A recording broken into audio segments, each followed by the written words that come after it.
Assalamualaikum warahmatullahi wabarakatuh.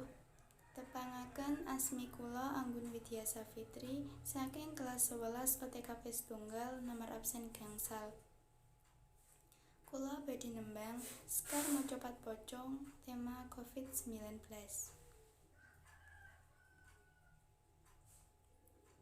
Padha setunggal. Prakoncaku, ayo padha amituhu dawuhe pamrentah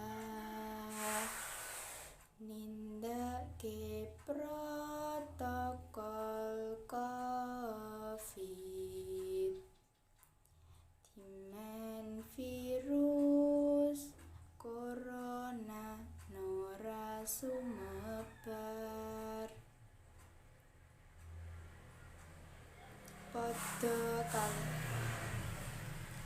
sregep wisa nggo banyu resik lan sabun, jaga jarak samya, masker aja nganti lali, sing kirana krumunan lan pakumpulan. Matur suwun. Wassalamualaikum warahmatullahi wabarakatuh.